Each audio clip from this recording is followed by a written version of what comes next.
as young women, we really can't keep quiet as and when we see those elements trying to manifest. We really need to name and shame those people, Comrade Bata, who are busy fiddling with processes of Women's League, who must lead the Women's League and all that. We really need to name and shame those comrades, because it doesn't mean that we don't know them. We know them and we know their names. So the only way to deal with this kind of tendencies, let's name and shame people. Because, comrades, this struggle did not start here. The struggle of women emancipation, it doesn't start with Mam Bata.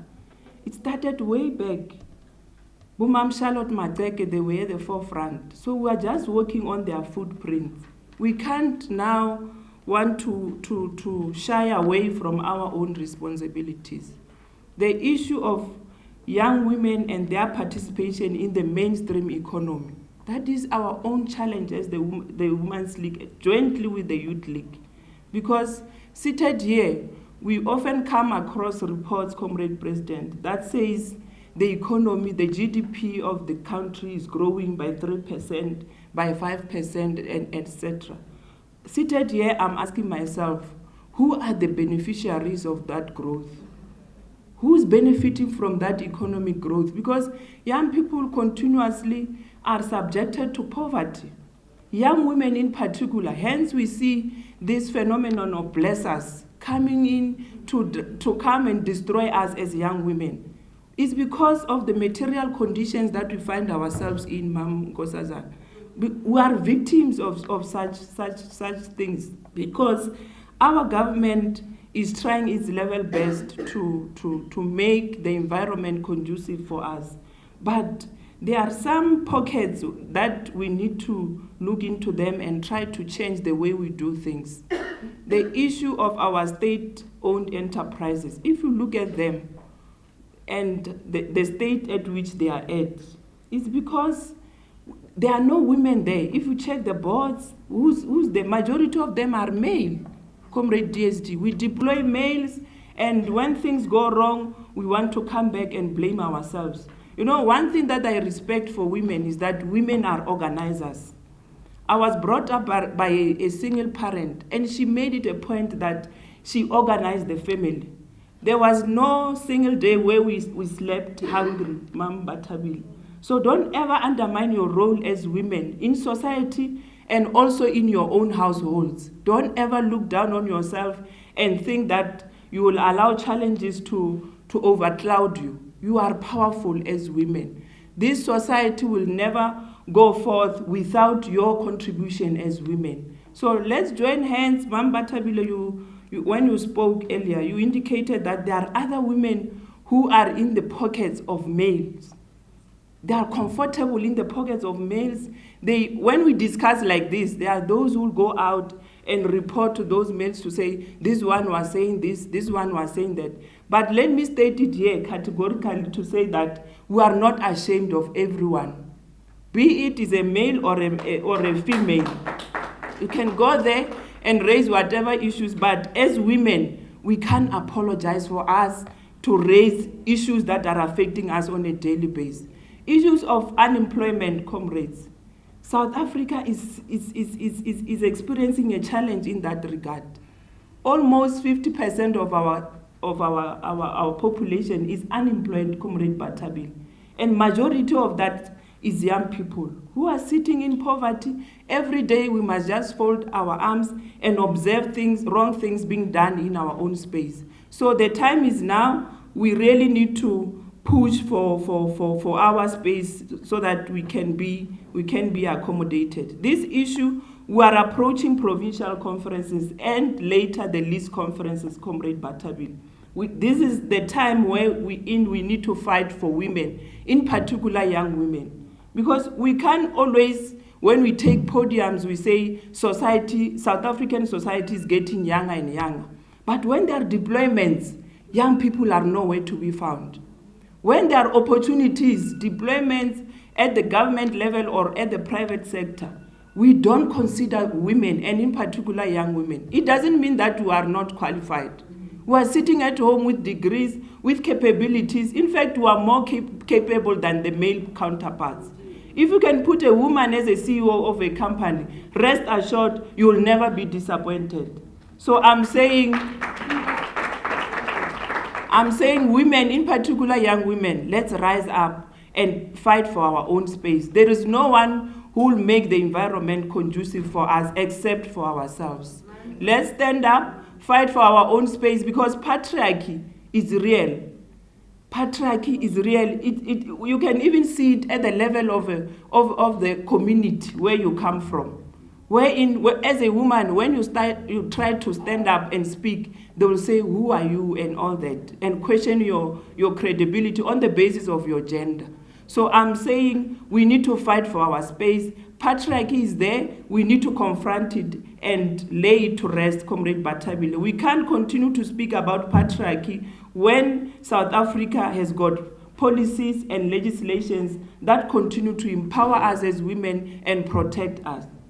We really can't continue to use patriarchy as an excuse. We need to stand up as women, join hands, and fight for our space. The issue of radical economic transformation, we really can't achieve it as women and young women in particular if ourselves were divided. Men, they will come, speak about it in forked tongues, and they will therefore confuse us. But ourselves, if we can sit around the table like we have done today, to say, why should we celebrate this day called International Day of Women if we are still not empowered economically? I think this kind of activities, Mambata, let's continue organizing them so that we can also reach out to those women who are in the rural areas, because they are seated there, they are locked in their own households, they are told that they are housewives, therefore they can't go out and start their own businesses. I'm from Limpopo, the most rural province. Those things, we see them on a daily basis. Those communities are our own neighbors, Mambat. We knew them through your program of Molo Makelwan. We know their challenges and all that. So let's continue to make sure that all our structures on the ground, they have this kind of program so that they can conscientize our society and also educate our women, in particular young women, of our rights. The Constitution of the South African country, it empowers us women, in particular young women. There is no one who's being favored by that document except all of us that are seated here. That document, it prioritizes women, it favors us. But what are we doing ourselves to make sure that we realize those promises that are there in the Constitution?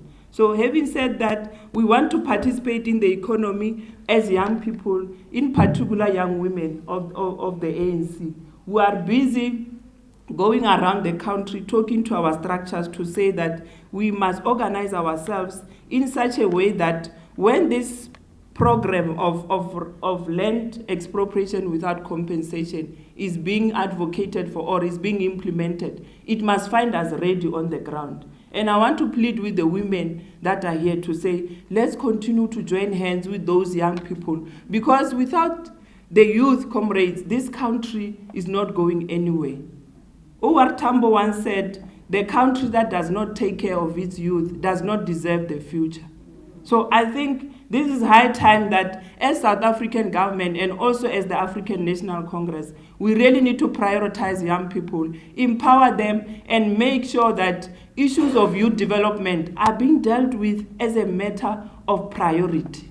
We can't say youth development belongs to youth only. Our own mothers, our own fathers must join hands and make sure that the environment is conducive for young people to go and be entrepreneurs, for young people to go and own mines. Mam Kosas, and I know I've been following you when you were still the chair of AU. You were so consistent when you spoke about how rich is Africa and its minerals and everything. You know, we are so rich in culture and everything. But are we really realizing those issues as women and also as young women? Because we need to tap into those opportunities. When we speak about mining, we can't speak about mining with the exclusion of young women and women. In every community where there are mining activities, it's high time that we must go there and demand that they must empower young women in those communities where those mining activities are taking place. Because you'll find that there are services that are coming outside the country, whilst there's a young person who's an entrepreneur who can be able to supply the mine with those kind of services. But services are being outsourced from outside the country. And we still have young people who are speaking about unemployment, who are speaking about poverty, who are South African citizens, but still they are not given opportunities. So I'm saying those who are in government, ourselves who are in leadership, let's continue to advocate for the empowerment of young people, and in particular the women. Because when you empower a woman, you have empowered the nation. Thank you so much. Okay, thank you very much. Comrade Jessie Duarte, we Deputy Secretary General, we this year also, in addition to the centenary anniversary of the birth of Comrade Madiba, we're also celebrating the centenary of Comrade Albertina Sisulu, and you worked with her. Yes, the granddaughter is also here in Siki. And the grandson. And the grandson, where is he? Oh, Shaka. Okay. Welcome. But if you can maybe also just talk about the legacy of Master Sulu, because she was one of those people that had a national perspective, a community perspective, but she also had a global perspective. So it would be useful to also learn from that example. Thank you very much. Thank you very much, Comrade Phoebe. I'd want to, in talking about Masi Sulu, maybe talk about other women as well, because her greatest strength was inclusivity. Masi Sulu's view was that if you worked in the community and anybody who understood your values and shared those values, that was your comrade. Comrades at different levels, of course. There were some comrades who worked very closely with her and did some serious political work. Others were people who set up sewing machine cooperatives and made clothes. Others made bags. Others made baskets out of plastic bags that were shred and folded and wove. Others went to school. Others left the country and joined Mkonto Wesizwe. But no one was ever excluded. And I think that is one of the most important issues about a movement, is the minute you exclude people on the basis of race, color, creed, class, you're actually narrowing the base of the possibilities that movement can achieve. And so we were many different women. We were called Masi Sulu's girls. We were not well liked by the men, because her attitude towards anything was, I'll send my girls. They'll tell you what we want. And we never ever took no for an answer. If there was an issue that women needed to talk about, we talked. And so the concept of voice is very important. And I think today our voices are very muted. Our voices have become disciplined voices, voices that are disciplined in a manner that shuts us up. Because if you're a troublemaker, you're not going to be elected in a branch, a region, a province, or nationally, because you make too much trouble. And you must be isolated, and you must be marginalized by women and men. And the problem with that is that it shows that we've lost something very valuable: solidarity amongst women. You know, there's a song that I wrote an article today. I write for a magazine online because I don't trust the newspapers anymore. So I've become a journalist for an online magazine called 360 Degrees, and we're very volatile, and there are a couple of us who are women. And one of the things that I came across was this line from a song in Sarafina, and it says, "Leading the struggle with nothing in your hands can bring confusion in the family." And then she says, it was my responsibility. But if you recall the movie Sarafina, it's where Sarafina criticizes her mother, who was a domestic worker, for not speaking out against the madam and for not taking more responsibility, but later on recognizes that the strength and consciousness that she had came from her mother. So for many of us in our generation, the strength and consciousness that we have came from our mothers. But have we been able to pass on our strength and consciousness to another level of women? And I want to argue, Comrade Baka, that we've not done a very good job. We relied on the fact that after 1994, the girl child was going to go to school, to university, and become the professional girl child, and so on. And we left that girl child to go in any direction that was possible, whereas we were trained into a political thinking that said you must emancipate women, so then you will free the nation. So is our nation entirely free? I would argue, comrades, no. Patriarchy, as Comrade Barbara says it, and the DSG, Comrade Tandi says it, is very much alive, and it is alive in the ANC as well. And we must be able to criticize ourselves. We have 9 provincial chairpersons who are men. We have 9 provincial secretaries who are men.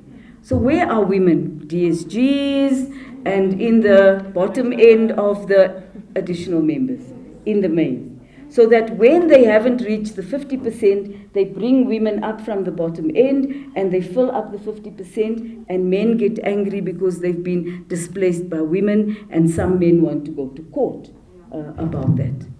So the point is that our movement is narrowed, and we need to broaden the space of the movement.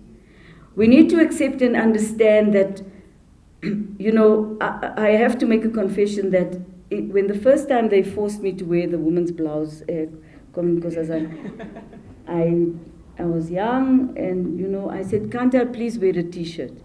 And then we were kicked out of a meeting with this girl. She had a t-shirt on and a jeans, and we were inappropriately dressed. So they kicked us out of a meeting, told us to go home and get dressed properly. But because we wanted to be in the meeting, we went and found these blouses, and we wore them. But the point I'm trying to make, it is not what we wear that is important. It is how our voice is expressing our aspirations that is important. And we are narrowing ourselves into something else. You see, not all of us are Christians. Not all of us are Muslims. Not all of us are Hindus, and so on. But we must embrace that diversity amongst ourselves within the movement, so that we leave no one out. Secondly, tackling patriarchy is going to be tough, because primarily it is the matriarch who protects patriarchy in the main. Matriarchs are the people who decide who will lead in the village. Matriarchs choose the next king of a particular group of people.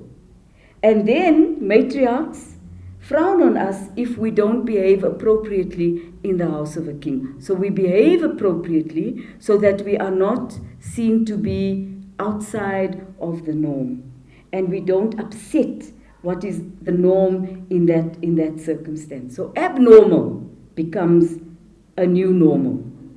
And we as women, we've made that happen.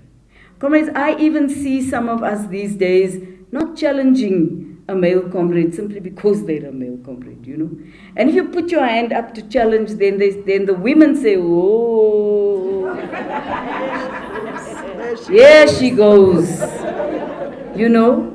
And so we constrain the voice of women. We constrain it by having adapted too readily to the patriarchal norms and standards. We're afraid of saying we have women who must and can lead and who are dynamic, intelligent. You know, I have never heard a woman ask a man what capacity do you have to lead? But I have been asked so many times, what capacity do you have to lead? I never answer that question, because I don't think anyone should ask me that. The only way you must see my capacity is in action. So let's come to another trait about Masisulu, was activism, volunteerism. Our generation was taught that what you did for the movement had benefits long way down the line. You are not going, she told us, girls, you're not going to be leading anybody. The struggle is not going to end soon, you know. And besides that, you might die in the process of where we are going. But this is what we're going to do. We are going to use every tool at our disposal to mobilize women into various forms of activism. So we mobilized on simple things. Women's health rights. Groups of women who understood our bodies and said, this body belongs to me, you're not going to tell me what to do with my body. Today, we've gone backwards. Okay, we criticize women who dare to say, this is my body, I decide, not you, because I must procreate if I'm in a marriage, and I must procreate as many children as the man says I must have. And if I'm in a particular kind of world, if I don't do that, I get kicked out and more wives are brought to bring more children. And I think that we accept that our bodies belongs to someone else, not me. I can't say this is my body. Secondly, Masisulu taught us that you always must dress appropriately, but you must never be told how to dress. Today, what is happening to us is that the media determines how we look, how we must act. We must be thin, emaciated, and we must not wear what we like. We must wear primarily black clothes and do whatever else with black. We can't just enjoy being a woman and doing whatever you like, because the magazine tells you who you must look like, how much you must eat, what you must eat, when you must eat. Too much control is making us rebellious. And our young people, I would like to say, I think the reason the space for young women is closing is not because you are troublemakers, but because you're silent. Your silence is a consent to the most horrendous patriarchy that will sediment in our society for a long time to come. You laugh at the jokes of the patriarchs and the traditionalists and the tribalists. I'm on Facebook and Twitter and WhatsApp.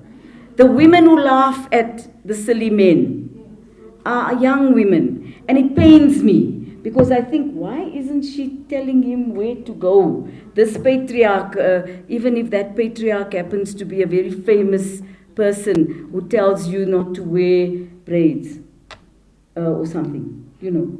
And we laughed at that. We thought it was a joke. I'm saying, what the values, family. So Mama was very keen. She was the leader of a family whose family wasn't living together at all, you know. But she was the head of that family. Husband was on Robben Island, daughter was in Swaziland, one son in Lusaka, 2 sons at home, grandchildren all over the place and all over the world at the time. But she was the head of that family. And I think that this responsibility of uniting people to make sure that there's a thread that runs amongst you that is common is very important.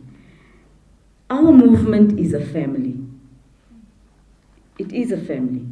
And that family, the resemblance of a family, is why we protect each other sometimes, and why we speak out inside of the family when things go wrong. And it's something that I'm afraid many people in our society just don't understand. They don't understand that inner working of holding yourself in, but going in the family and you point your finger and you point it hard and you never stop pointing until you get an answer. However, having said that, we live in a new generation of people now. Facebook, we live in the public space. We have no privacy, we have no private lives. We're not allowed to have any. We're not allowed to have secrets. But what I am saying to you is, it is not so much about how you want to define the movement, but how you want to define yourself in that movement. That is important, you know. It is true that we're now beginning to be elitist in many ways. So now you must at least have a degree to stand up and talk. And yet, my grandmother, who was a domestic worker, taught me that a woman who lifts her hands to the wash line 50 times a day is stronger than any man she's ever met. You know, strong-willed, and strong physically. So I don't understand this thing that we've developed, which is fear. The fear of saying and exercising our right to associate with whoever we wish to associate, to claim rights to our bodies and our religions and our ways of life. I don't understand this thing where we don't stand up in a large gathering and deny the rights of people who deny women their rights. And say, but we are not going to vote here if there's no women there. We are Tina Siyahamba. You know? If there's no women here, we'll be waiting outside until your heads come right. You know? But we don't do that. What is it that we are doing wrong? I have to ask you that question rather rhetorically and say this. It is because we're trapped. We've become trapped in other people's visions of what we needed to do. I know some very rich women. I'm very proud of them. Some of them are my friends, who are billionaires and millionaires and what have you. And I asked them this question, so how did you get there? They said, you know what, I never look back.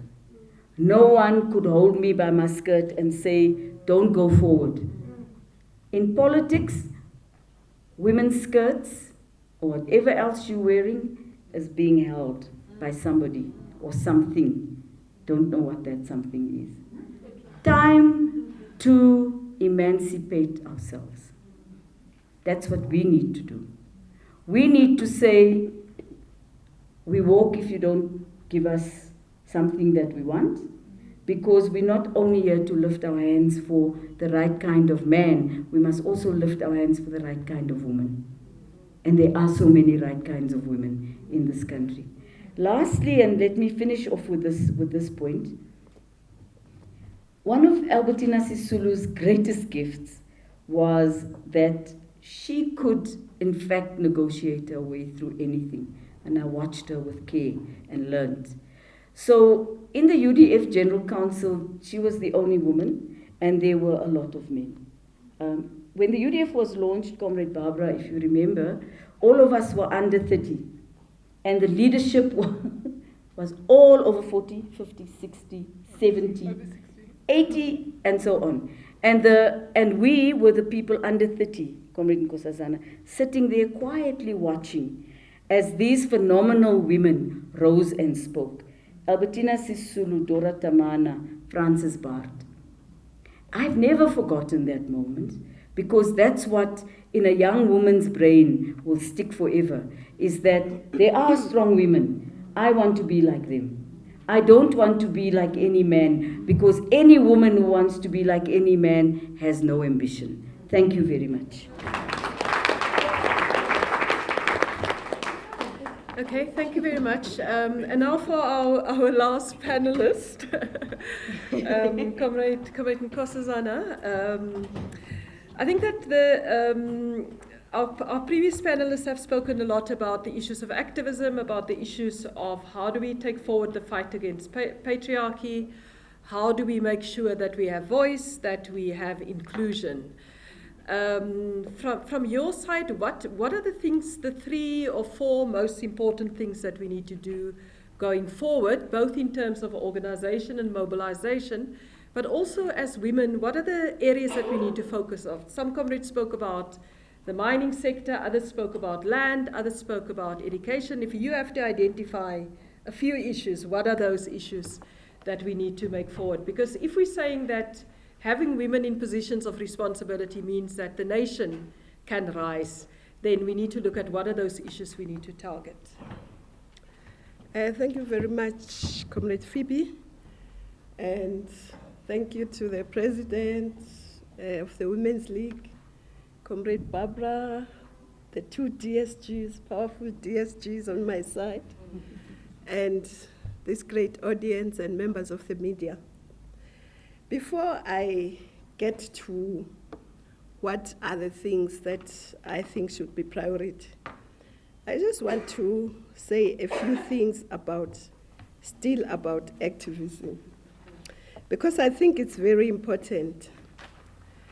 But you see, to be an activist, we talk a lot about how we can do things as a group.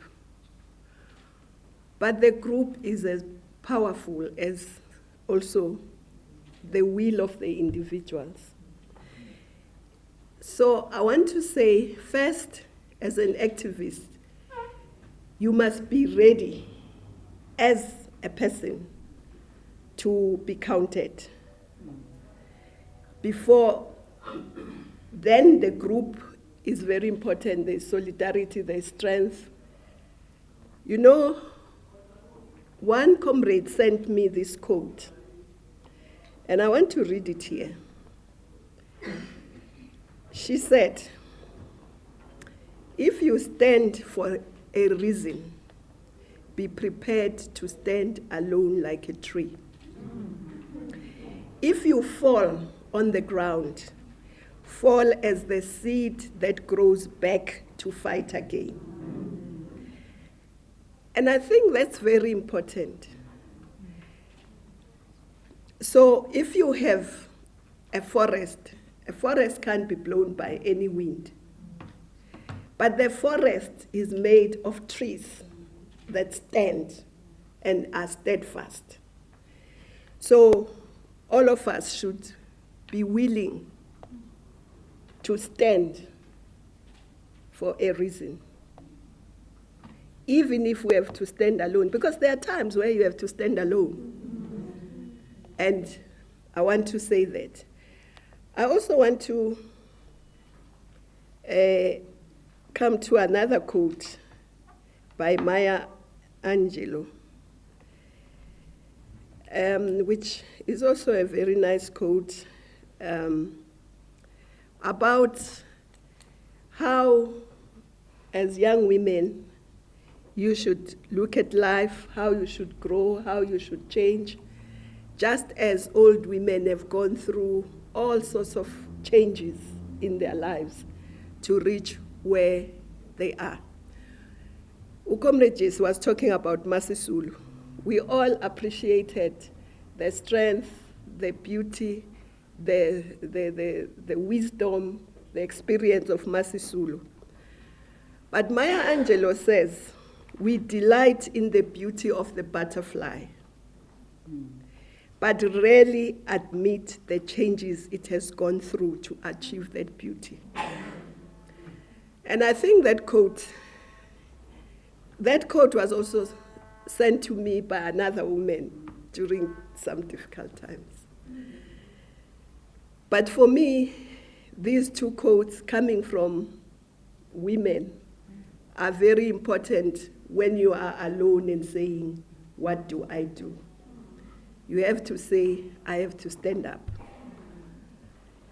And I will go through difficulties, I will go through problems, challenges, but at the end, I will succeed like that and look beautiful like that butterfly.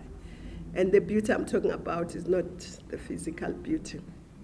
So I thought I should just, and if you have activists who think like that, then especially young activists, then we will go far. Of course, as the African saying, be strong, but if you are alone, you can go faster. But if you are together, you can go far. So it's important to say, yes, I'm here, I'm prepared to stand, but let me gather around me lots of other comrades who are prepared to do the same thing. Now, looking at a few things that we may want to do, I think comrades have spoken a lot about political positions in government, in parliaments. I think your introduction was also about that. The DSG of the Youth League spoke a bit about the economy. And I think I'll just concentrate a bit on that. One, the biggest driver of the economy, despite the fact that you are made to believe that it's money. Money is important, but the most important driver of the economy, of creation of wealth, is the human being. Because you can have stacks of money sitting here, you can have millions of tons of gold, platinum, everything under the ground. You can have forests. But if you don't have people to turn that into wealth, nothing, you will remain poor. So for me, the most important thing is empowering our people, skilling them to be able to turn the resources that this country and this continent has into wealth and into shared wealth, not just wealth for the few. So I still think that one of the most important things is a skills revolution. Now, a skills revolution for this purpose does not only confine itself to higher education. Higher education is very important. It produces the top end of the skills, the innovators, the researchers, the engineers, the academics. It's very important, the teachers. But we also need to look at all the different skills. And there are thousands of skills that this economy needs and does not have. And there are millions of young people who are unemployed, who are unemployable because they don't have those skills that the economy needs. And there are different skills. You can take any sector. You take the construction sector. There are lots of skills within that sector that our people who are unemployed, who don't have university degrees, who may not even have passed matric, but those skills are needed, whether it's bricklaying, plastering, painting, electrician, plumbing, joinery, making cupboards into a house. Just think of your house and how many different skills are needed in just building that house. And many other things, bridges and so on. So we need that skills revolution. We need technicians, we need artisans, because that's what grows the economy. The big guys, big corporates, are not the ones that are going to produce the millions of jobs that we need. Yes, they are important, they have a place, but they are going to go into the fourth industrialization, and we need less human beings, but there are still those skills that we need. Secondly, if you look at the creative industry, arts, films, everything that is in that sphere. South Africans, like fellow Africans, are very creative. Whether it's song, dance, whether it's acting, whether it's making things, we are very.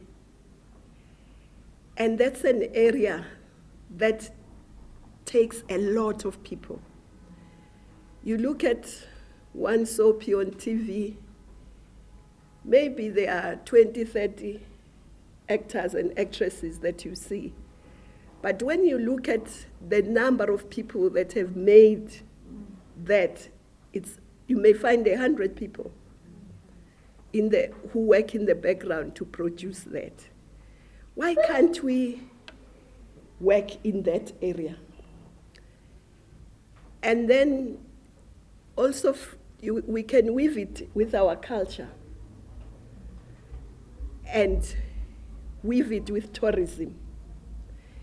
Tourism is another area that I think we should really look at seriously, because tourism is labor intensive. We haven't reached the stage where food is cooked by robots,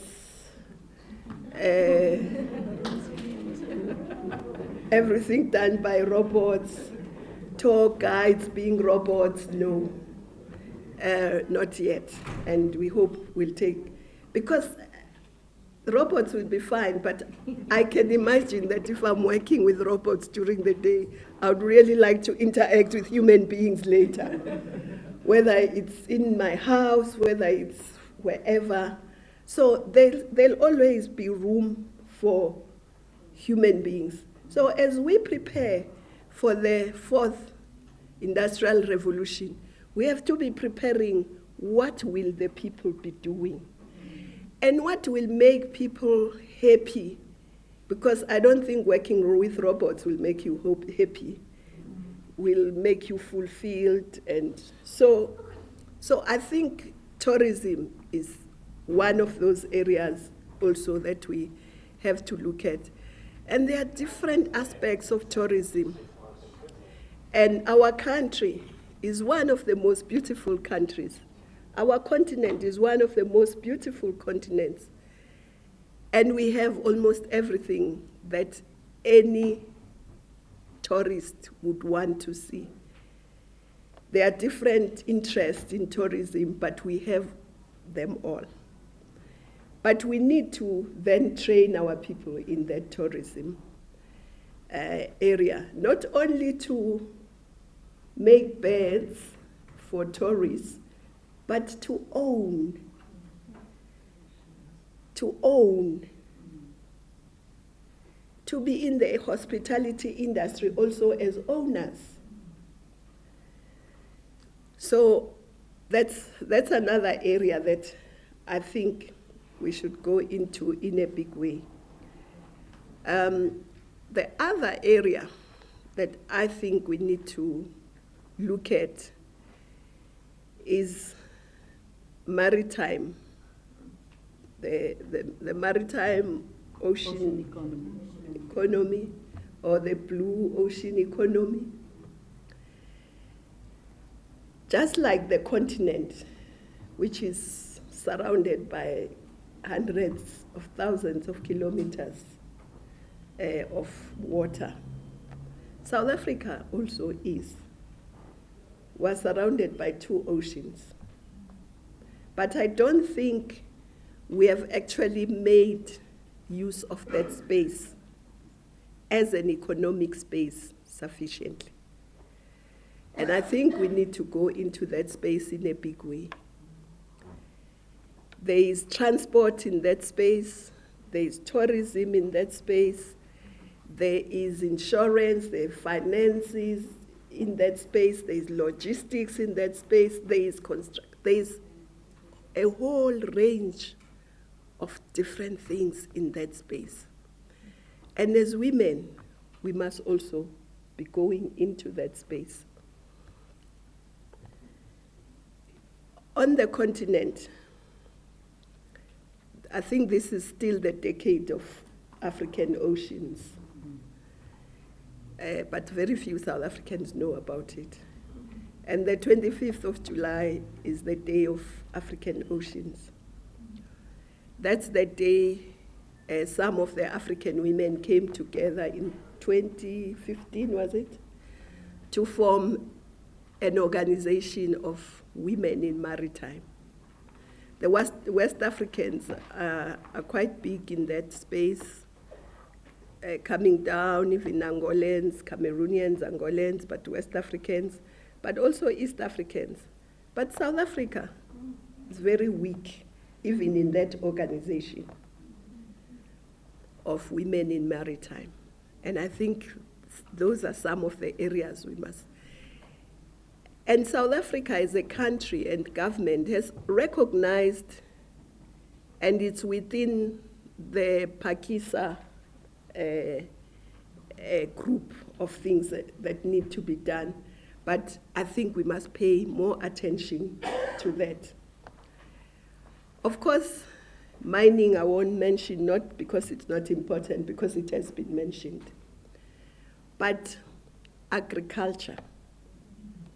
Agriculture is one of the most important areas for driving growth, for driving out poverty, for empowering women, youth. It's very important. And also not only important to grow, but to also process. And to see it as a business, not only as just something you do for food. We must also see it for business. I'll make a few examples. You know, when I was at the AU, there was an agreement signed between the AU and the Arab League, and particularly what we call the GCC countries, mainly the oil-rich countries in the Middle East, on agriculture. Because those countries do not have land to grow everything they consume, but they have the money to buy. Africa has the land to produce, but they also have the money that they can invest and be a market for our products. So you'll find that one of the countries may say, we need, just to make an example, 1 million goats a year in this country. And I know it's for sure, it's there. Now, from one country, not from the whole continent. Now, our people have been growing, breeding goats since time immemorial. We may need to train them on just health, because now it's for export and this and the other, how to breed them a bit quicker. But agriculture is one of the areas. When you go to Limpopo DSG, there are so many mangoes there during the mango season. But do we have a juice factory there? Do we have mango pulping there? Do we have dry mango? So I'm just, you may have, but I'm just saying there are lots of things we can do instead of the product going to waste sometimes because there are too many, we can't eat all of them. Bananas, you name it. You know, agriculture is important. So because I don't have enough time, I'm going to say to you, Program Director, let's look at sector by sector and say where, how can women and young people participate. And no country is going to grow at any respectable level if it leaves out young people and women Forget it. We'll always be growing and limping at 2-3%. We won't get to 7-8%. We need women, we need young people. And being an entrepreneur is not congenital, it's an acquired skill. Being a business person is acquired. Let's assist our young people to acquire and to make sure that they can market, there is a market for their products, and also processing. So I would say those are some of the things. Now, speaking at Luthuli House. Luthuli House has ANC things. Why can't we have really a factory that produces all the t-shirts that we need here, run by young people? No. Why can't we have fashion from Luthuli House? As we see that the ANC brand is becoming fashionable, but we can make it fashionable ourselves. And we make fashionable things. So for me, that's very important. And before I sit down, Comrade Phoebe, the economy as it is needs transforming. We need to get our people into the mainstream economy. We need to get our competition commission and whoever to begin to unbundle a bit the monopolies so that we can get new industrialists. Nobody is chasing anyone away. Everybody must be there, but we need young women, young people, women, and black people in that economy. And that's something that we have to slowly work on. You've spoken about the land, so I won't belabor that point, except that it's very important that when land becomes available, women must own land. I lived in Ethiopia for almost 5 years as part of my deployment from Luthuli House. And one of the things they did was to change the laws around land. Of course, in Ethiopia, I think land generally is owned by government, but you can own land as long as you use it. And what used to happen, there used to be land that is worked by this family and probably mainly by the women of this family, but it belonged to the men. When the man is tired of this wife, throws her out, remains with the land, brings another woman, and this one is in the street or with the children. So they changed that law.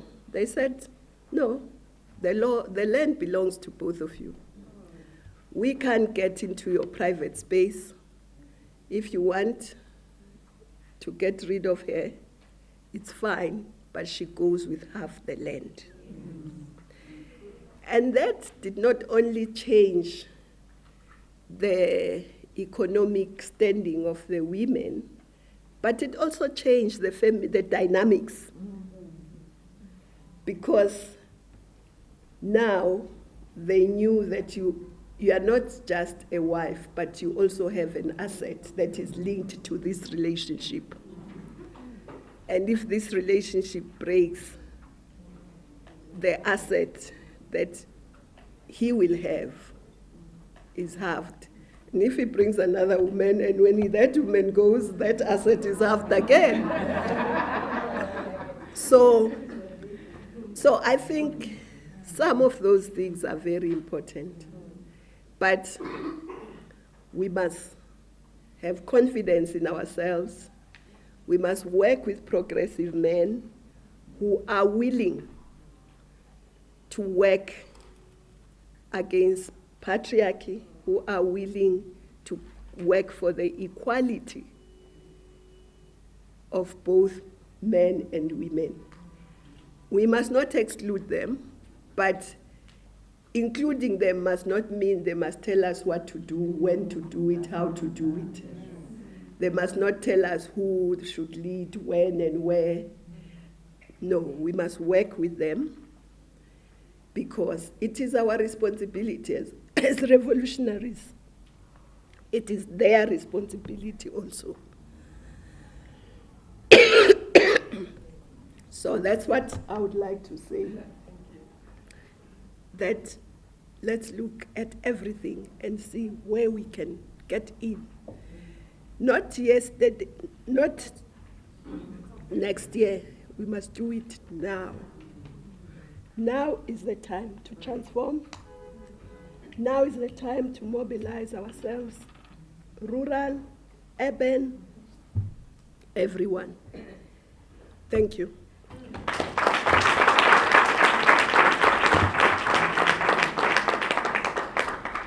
Thank you very much, Comrade Nkosazana.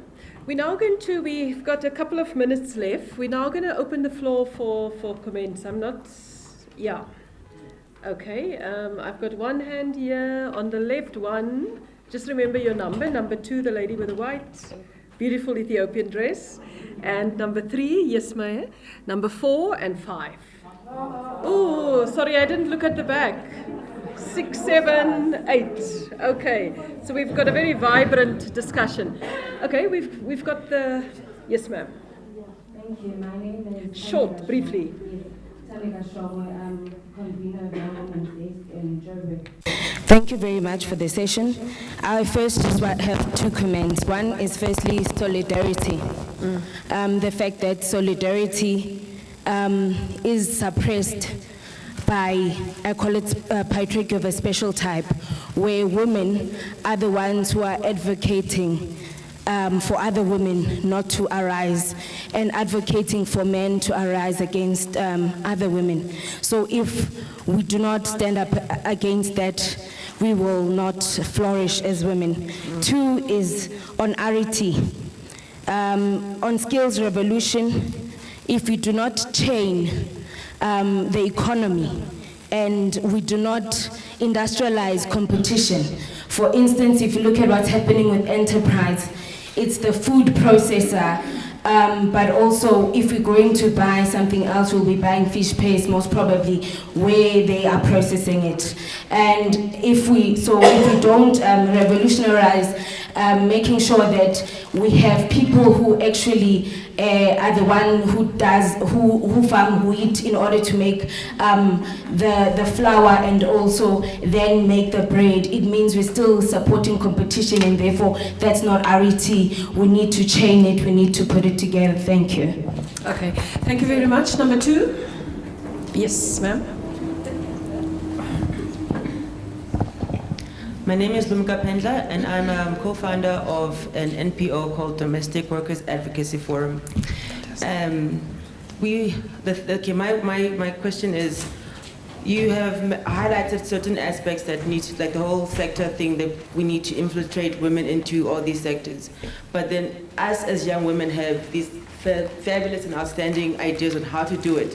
Now the issue is, like, how do we actually get into it? Because, like, if you want to go to one of the, government facilities, and then you say, okay, I need a grant to do A, B, C, and D. They require certain things that I don't have. Like, they want a 3-year turnovers and finances, and I don't have a cent in my account. So how do we overcome these challenges in order to empower these young women with these outstanding ideas in order to develop these things? I can have an example, but it's not really a young woman. It's like the whole Elon Musk.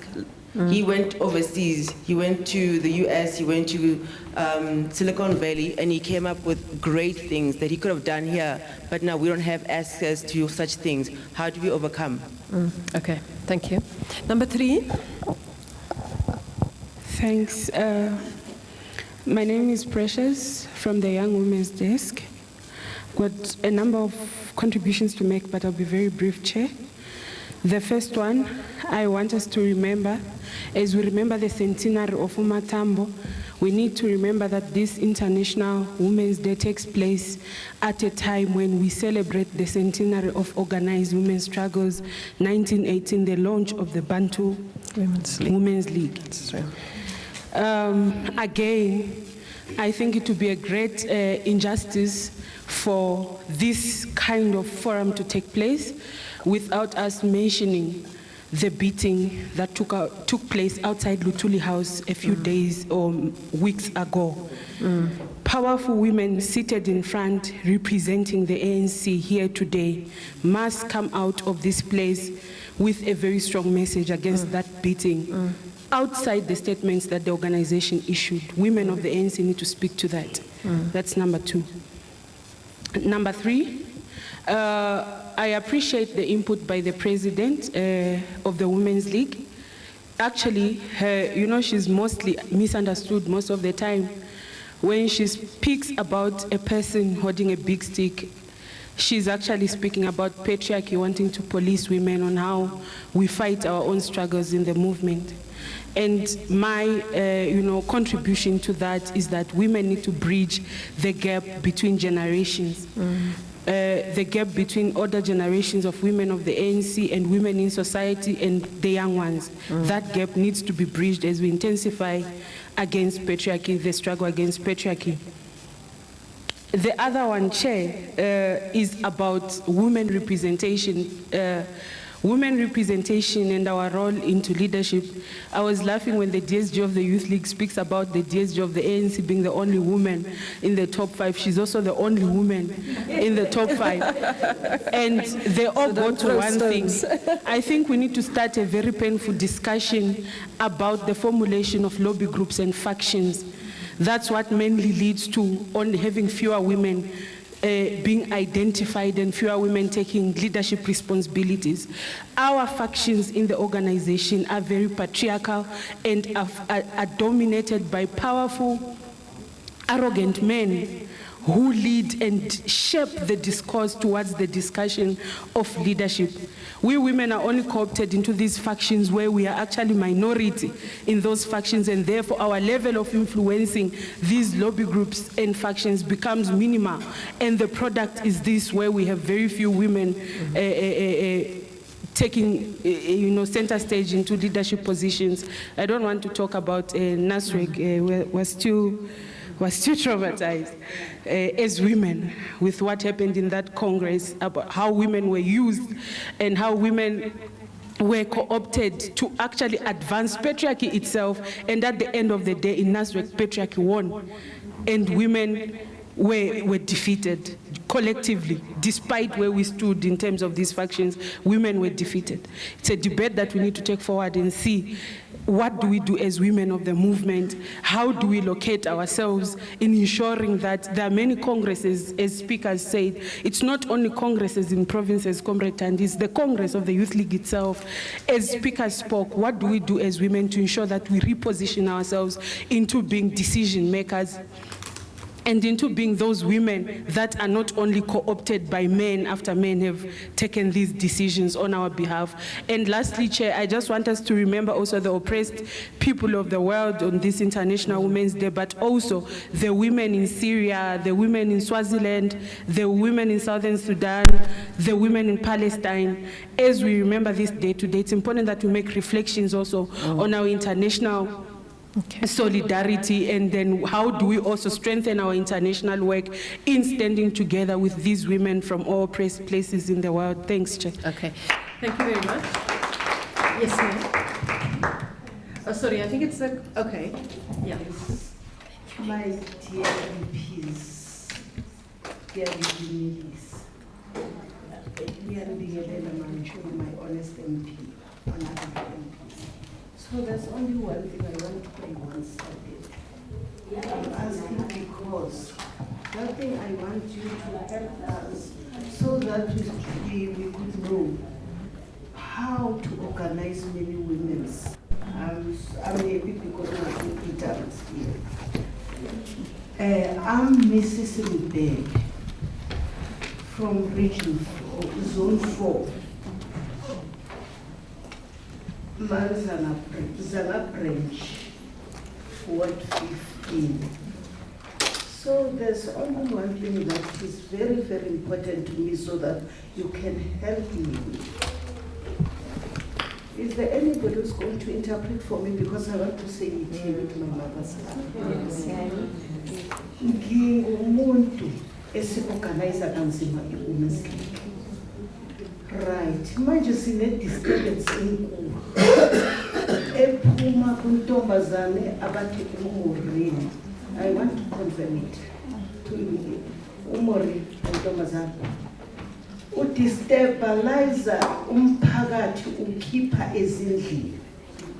Then from there umntanami it's a ward candidate, councillor's ward candidate.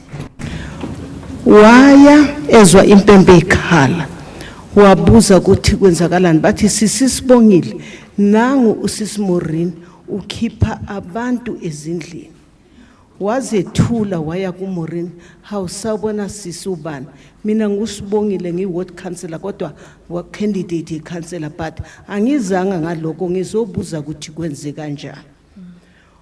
Wathi yena sesibabize kaningi abafuna ukuza lapha ukuthi siyabakhipha endlini. From there amaphoyisa adubula abalimaza abayi-14 bangaphethanga zinto zokulwa. Abadibula babalimaza baya e-police station. E-police station mabayovula i-case. Leso sikhathi sibhizi thina siya organizer siyenza bomolo makhelwane. Ngoba besiphuma kamhlanga. Kamhlanga kwathiwa masenze bomoli makhelwane.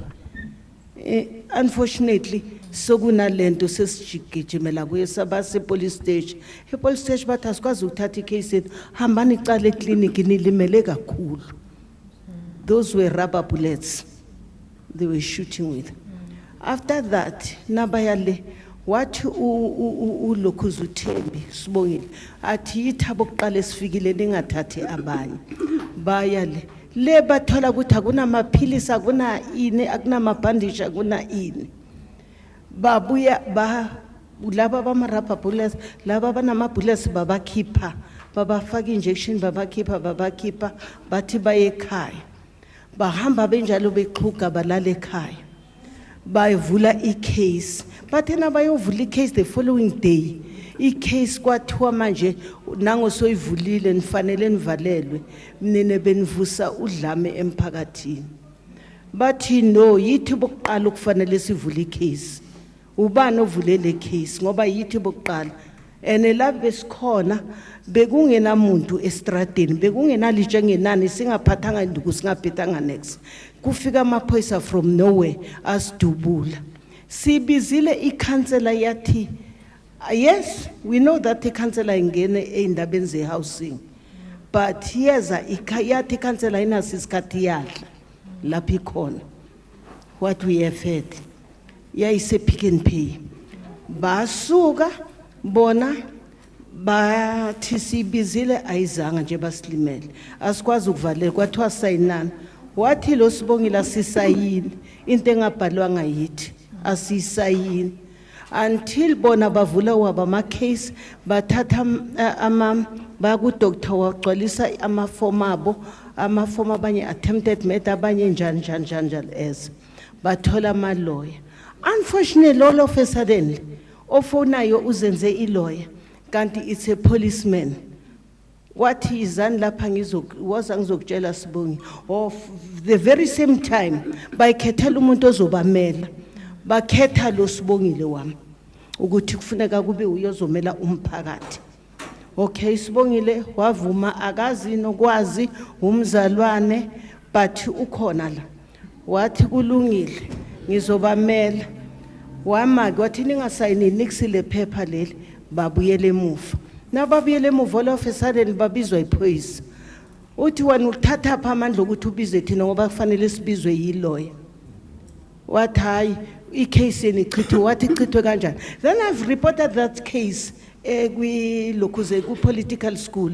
Political school wathi uzobiza i-MP ye Ward 15 ezone 4 ize ngale case ngoba balimela abantu ene basithumelela ngephwesa lenye lentombazana.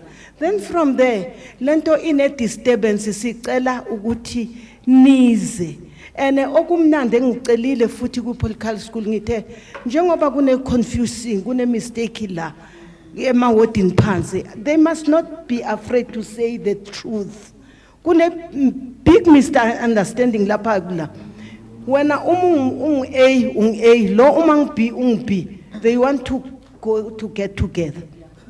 Labantu abafuna ukuhlangana. So ngathi akudilika abantu lephezulu beze bazosihlanganisa. Ngicela bothishara bethu, kari ngicela badilike bazosihlanganisa because this thing is going too far. Angazike ngoba ngithe sengise bus stop ngesikolweni kwafika umuntu angitshela ukuthi nakusoshonelwe kini kusholiwe namanje usecretary ungilande ngiphume esifeni bayabhika ngathi lapho kodwa ngizoya. Then siyacela ukuthi phela sincedeni la kuncedeka khona ukuze nabantu babone ukuthi iANC iyasebenza. Kungabi nje siyayivukela but babodwa marina bangabona ikhulu yamazi umuntu nakabona isikhulu uvele athi nje ngisagezi nogeza sengiyakhona siyazama mina ngumuntu ngempela i-door to door campaign ngiyayenza. I'm a hard worker. Asiluzanga namanje. Siluzisa ubugebengu kwabantu abangekho kudata. So let's forget about things. Sesenza ubunye, siyahlangana, siyezwana, singabantwana ababodwa, but sicela kusebenzisa iqiniso. Number 3. Begune okay, I'm sorry bantwana, sorry. Lento izosinceda masenza i-door to door campaign. Ukuthi bazi singathatha izinto sifake under the carpet. Number 3, bekushone i-comrade lapha ya. Elukudala sangena nalo ku-ANC ngo-86 abathulunga. Then i-secretary thena kufanele ikhulume yathi no mama ngicela ukuthi usibongela azongikhulumela espaceini sami ngoba nabo sise busy lapha senza something. That girl abenga prepared ukuthi akhulume ngoba uthanda iBhayibheli befuna ukukhuluma ngeBhayibheli. Uthangazi ukuthi kwenzeke kanjani wakhuluma ngo 1 2 3 kodwa okwaba mnandi bonke bashaya izandla bezwana kwahlangana kwaba into eyodwa. Ngifisa ukuthi sihlangane ne door to door campaign siyenze sihlangene sithi nasithi Women's League mina ngomthetho ngiku veterans kodwa because what president as long uzizwa ungena pain uzizwa ukuthi fresh uzizwa ukuthi you know everything about the ANC. Ngiphuma ku UDF besamba nabo mama Mlangeni nabo mama Sulu. You can do it. Ene ngiyayenza ene i-support ikhona. Ene please sicela uncedo. Kumama wethu no mama ubathabile no mama wethu unkosazana. Cela amaro kanje ngalapha we top 5.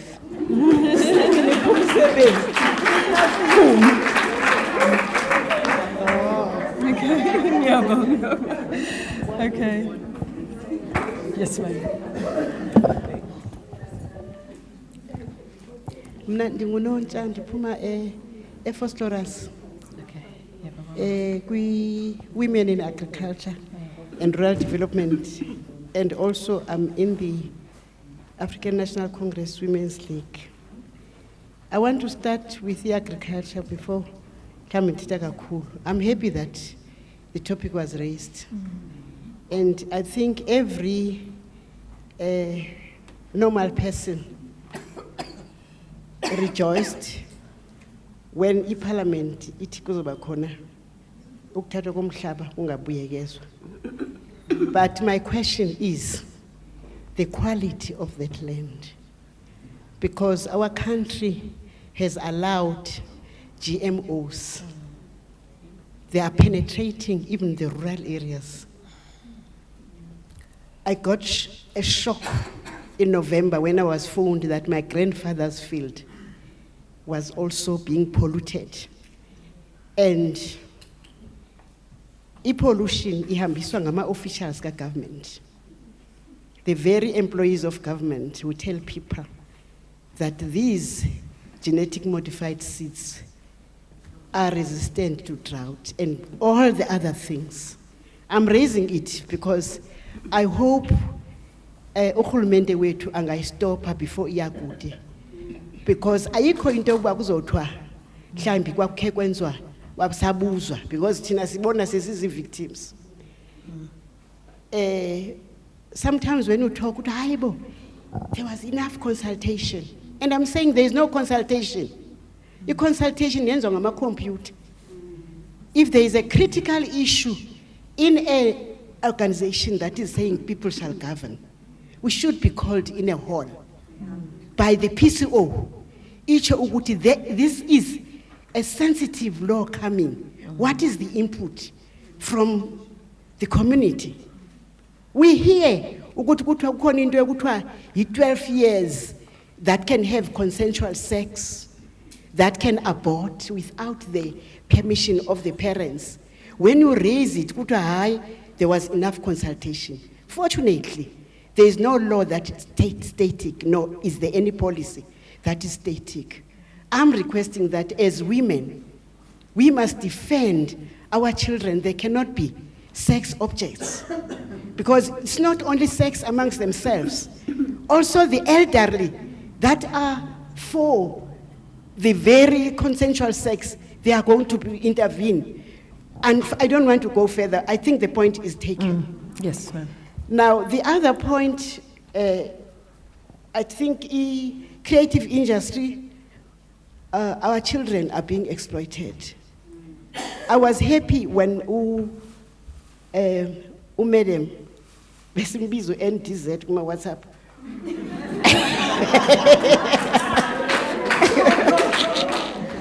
When he raised the issue, I think we need to be organized as women, according to sectors. And we must report somewhere. We can't just be waking up every day. And we are mostly active towards elections. We are not active towards protection of the rights of women and girls. So I'm happy that she did come to there, although she didn't have time. Sectorally as civil society. Because urhulumente ehamba kanje is because we're not organized as civil society. Now,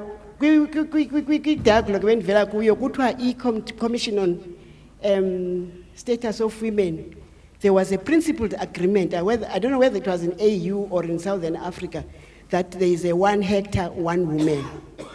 But it was raised, patriarchy is changing that to say 1 hectare, 1 household, which is going to take women back to patriarchal oppression or suppression.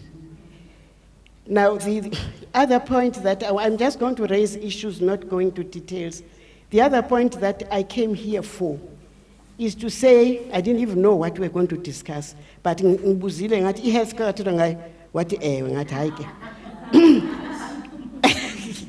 no, I've got a challenge. I'm challenging our country.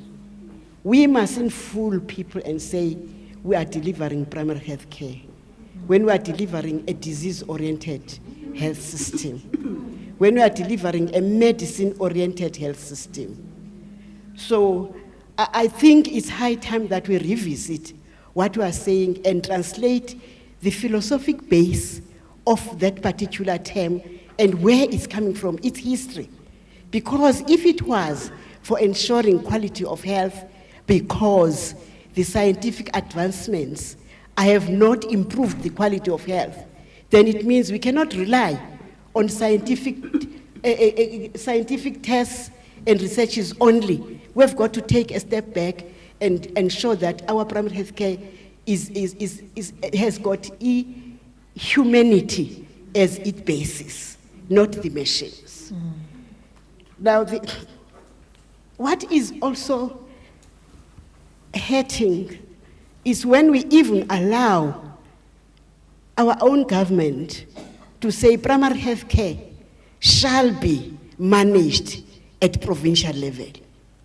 I think we must do a research on that because it can never be effective.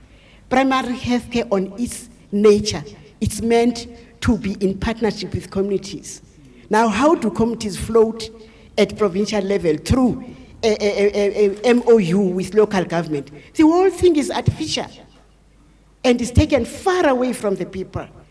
And people are not part of the planning of their own health.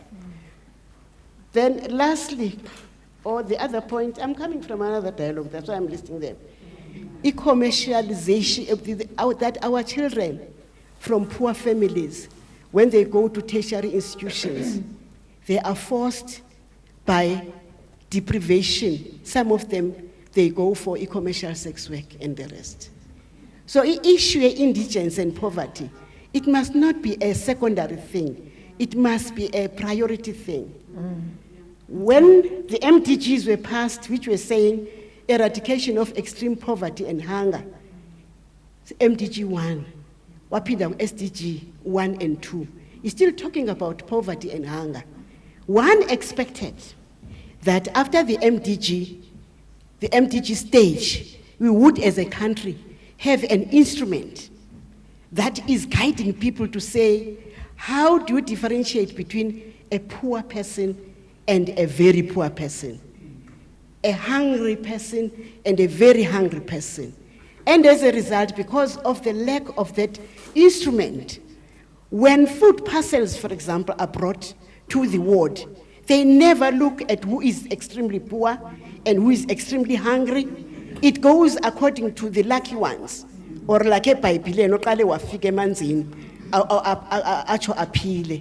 So I'm saying these things because madam, position akuyo, she can influence the whole country. That we need to have an instrument that is going to guide even Enqamakwe. If there is anything that is given to the poor, we must know who are poor people in this village so that they become a priority. Okay. It cannot be for politically. Number last. Is that the issue of the Ngwenyama Trust. In Ngwenyama Trust, when it is shown in the TV, it's as if it's violation of only the landowners. It's not talking about the violation of the rights of the people in that very land. I may not have the details, but I'm raising it because I'm from that dialogue, and what I heard, I think it needs intensive investigation before it can go far. Because people cannot use tribal motivations for ensuring that what they want wins at the expense of the people. If the land belongs to the people, why are they paying a lease agreement? Why are they paying a lease agreement? And how is that money managed? Because we can talk about the collection of tax in the country, and the tax is analyzed. Who analyzes? Over and above the traditional leaders being given money by government, there is also this money that they collect. I think they also need to be accountable. But the bottom line is that Ngwenyama Trust campaign that is being started at 5 rands per person, I think let's do a quick research on the affected people so that as a country we can take an informed decision. Okay. In the WhatsApp they are saying, hayi sebeqalile ke manje, sebeqalile baqala because bafuna ngoba umhlaba uyemntwini omnyama sithina sifuna umhlaba osebelungwini. I don't think that is the case. We must look at objective way of ensuring that people get land irrespective of who is evaluating the rights. Thank you. Okay. Thank you very much. Comrades, for the next ones that speak, we will have to just allow one comment because we are running behind time. It's getting late and people need to travel home. Yes, ma'am. If you've been covered by the issues raised, don't be shy to say, use your voice to say that you covered. Ndima Siari. Absheni Modweni Sanbonani. My name is Tiziambi Pendla. I'm a deputy chairperson of Beasnode, Ward 42, Tshwane. I was also a secretary of ANC Women's League until I felt that I was not necessarily protected. I'm speaking from the education point.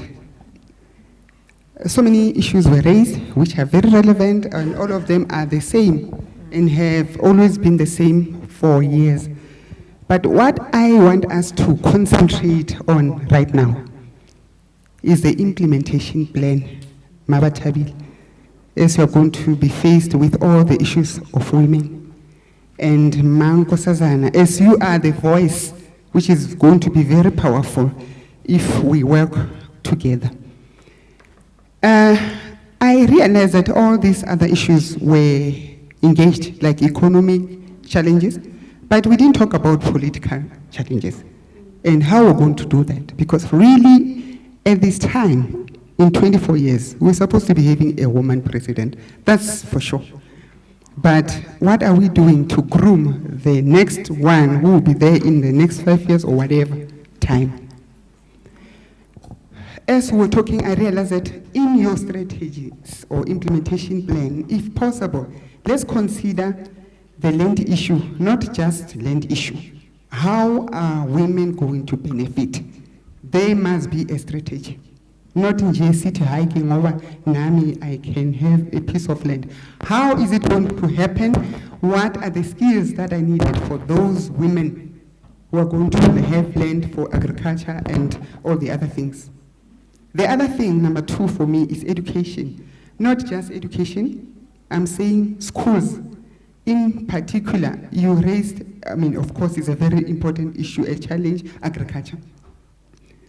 There are no schools for agriculture, and we are saying we want to move agriculture. They were there, and then in my time when you were in such a school, you were not considered smart. In fact, I also pushed my daughter to be a lawyer, and then someone a doctor, and so on. Those are not relevant anymore. What is relevant is agriculture, and because if now it's all historicis and so on, if we were powerful on that front, definitely would have overcome it. Thank you very much, comrades. And then the last one, which is important, training is for COFTE and awareness. Awareness, they pull it down, really. We need to protect women. We are in the majority, we have the power. So we should not give away our power. Thank you. Okay. Thank you very much. Okay, who else do we have at the back? Yes, comrade. Is that Kosas? Some young voices. Thank you. Protocol has already been observed on my behalf. Just to get straight to the point, I want to raise an issue and a solution. Firstly, if you want a young woman to be active, don't bring us to dialogues, then after that dialogue, there's no implementation. Yes. If you're going to bring us to a dialogue that is going to speak about the emancipation of women in the economy, mobilize us to attend that dialogue. After attending it, you must take us to march to wherever we have to go and demand for those rights that we have to fight for. Number 2, it cannot be that we sit in corners as female comrades and women in general and complain that no, we want a woman president. You will not get that woman president in corners. Next time, when South Africa is saying that they want a woman president, there is correct platform in any gathering, political gathering. We must be vocal in meetings and not sit and expect males to give us a woman president. So the only thing I wanted to say is that it's about time that we start implementing. If you say you want change in the workplace, when you are told that this policy is going to go this way and you do not agree with it, say no. Should you be fired as Kosas who are ready to fight for you? We will take all schools out and fight for you. It's possible. So implementation, forward with implementation, and less with dialogues that do not make practical impact. Thank you. Okay, thank you very much. Yeah, that's Kosas. Yes, comrade. Are you covered? Okay. The final hand on the left. Thank you very much. I'd just like to say to what Comrade DSG of the ANC raised, that as young women we are silent. But even if we look at these proceedings, you will see that as young women, there's not that many of us. So the question comes, what is to be done to ensure that we have young women that are participating in the structures of the MDM? Another critical issue is that when we campaign for positions as women, we are only ever considered for deputy positions. They will tell you that no, we have secretary, we have chairperson, we have treasurer. Comrades, come fill the vacancies. That is how patriarchy always survives. Because at that time I want that position and I want to be relevant, I will fit into that status quo. So then what is to be done to show that us as women, we're going to champion the struggle of saying we want women to be leading. And I'm very happy for you, Mama. I'm very happy, though you did not make it, but you set an example. You have set a precedence to say, young girls, stand up. You did not win, we are ahead, Mama, but we have learned from your lesson. Going to the ground, into our universities, into our branches, we will make sure that we carry on the struggle that you have already started. Coming to Mamba Tabile, I believe that you are leading a very critical portfolio in the presidency. For me, I would love to see your portfolio from head to bottom filled up by these faces in here, women in that portfolio, so that when we take solutions as women, we have no question say, no, Mar, no, but no. We take resolutions as women that are not going to be dictated to by other males. Comrade Batabile, I'm here, I'm doing my honors class, I'm doing my honors degree at UJ. In that class, there's only 2 girls out of 8, and only two females. So again, it speaks to us as women, what is it that we are doing, even in the academic sphere, to empower ourselves. I've even asked my friends, how many are you, and you can see we are still very much in the minority.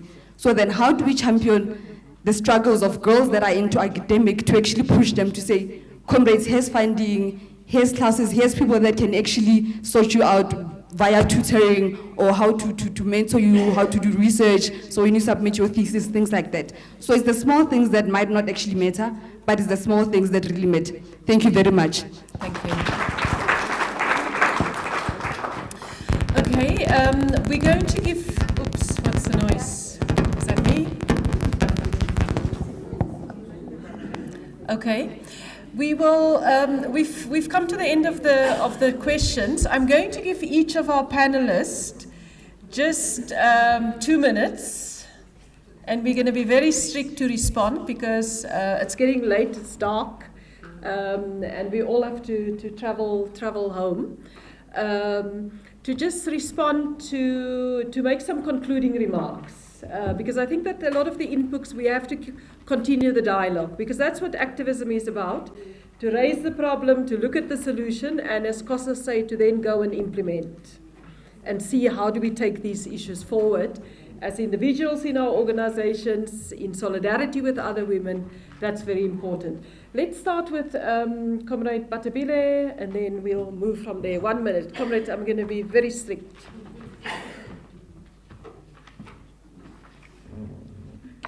Thank you very much, Comrade Phoebe. I think there is a lot that has been said. And firstly, we must say that we've been listening.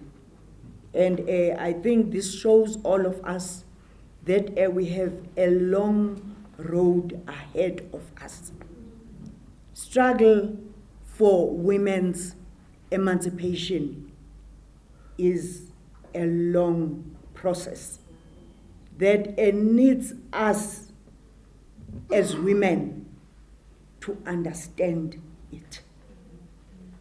And then secondly, I think we learned a lot of lessons during the campaign. There were those that were saying to us, please organize us, let's all talk. But, you know, you bring together people that you think are moving towards the same direction.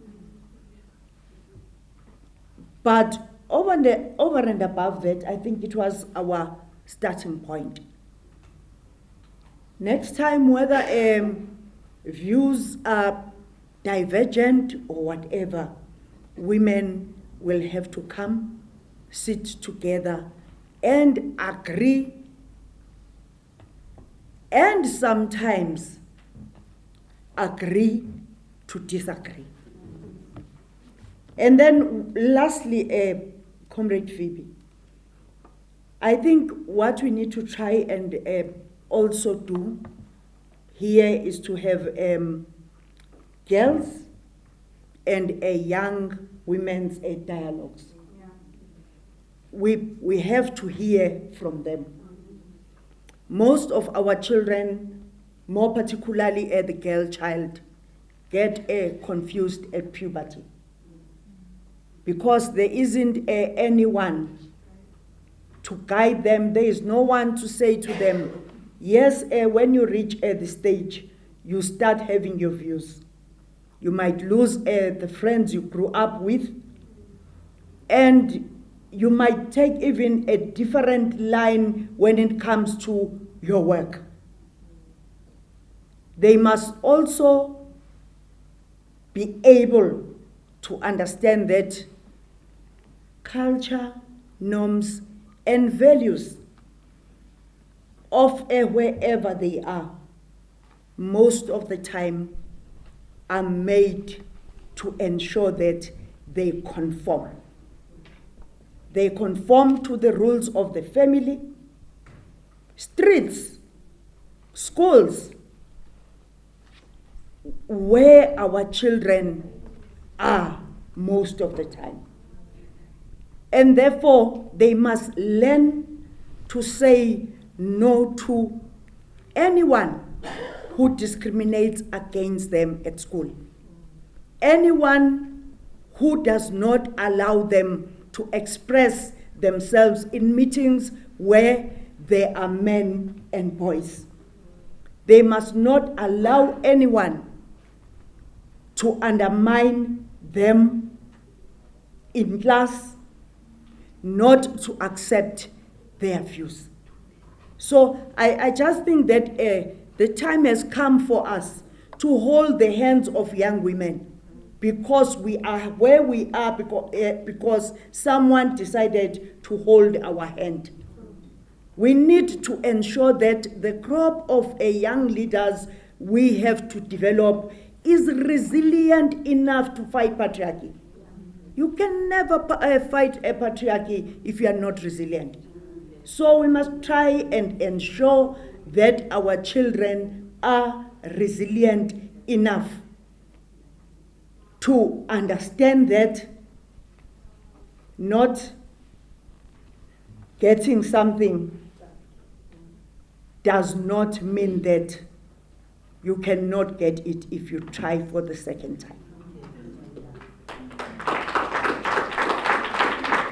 We must tell our girls that education is key and that they must not fall pregnant, because that affects their health generally. You get pregnant at 13 or 14, that would affect your health. But also, you have to look after the baby and become a mother and the child at the same time. Therefore, they must not get pregnant. Their time will come. Thank you very much. Comrade Barbara, you covered Youth League DSG.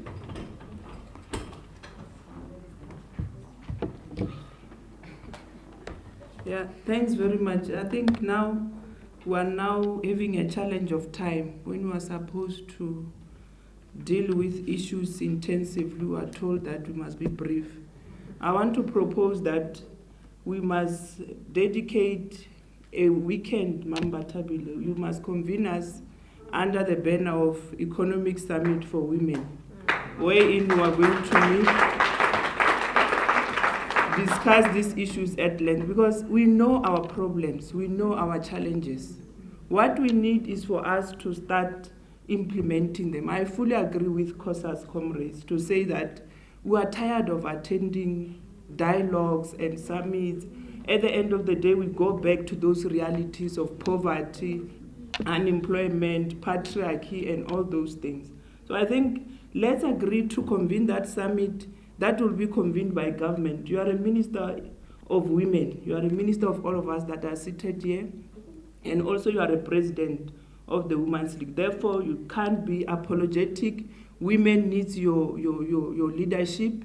Lead us into the radical economic transformation, because we really need it to be implemented. We are tired of talk shows. We fought for this RET. We should be the immediate beneficiaries, those that are seated here. So that summit needs to happen as a matter of extreme urgency, because now the minister is going to present her budget. In that budget, part of her APP, she must include that summit, wherein all women and young women from across the country will gather together, wherein the department will call in all these other departments that are responsible for empowering us economically. Your DTI, they are sitting with budgets, lots of millions, Mambata. They are being turned back to treasury, being unspent. And here are women, there are other women in majority in the rural areas who really can benefit from those monies that are being turned back to treasury. I think let's now crack the whip. We really need to crack the whip and fight for our own space, because if we can't do it here, no one else will do it for us. So through you, Ma'am Batabile, we believe in you. We know that you are going to take us into the land of milk and honey. That's why we have elected you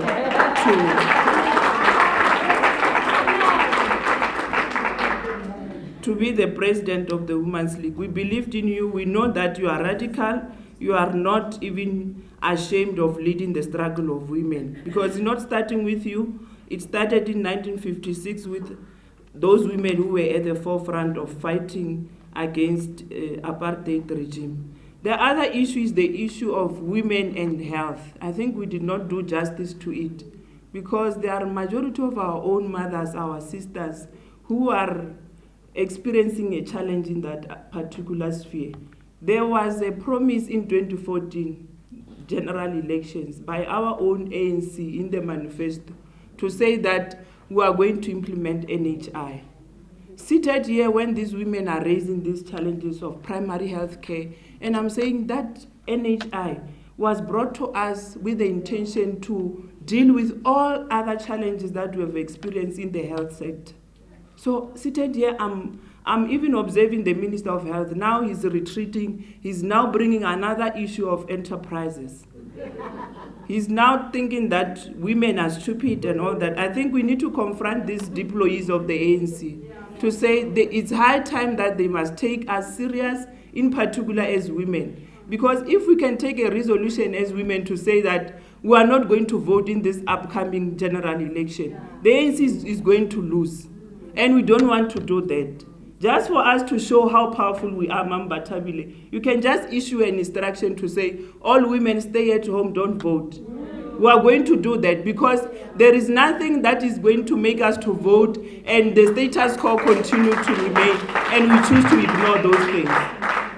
So for us to go there and vote for the ANC, we love the ANC, we know the ANC, we are revolutionaries, and the ANC has liberated us.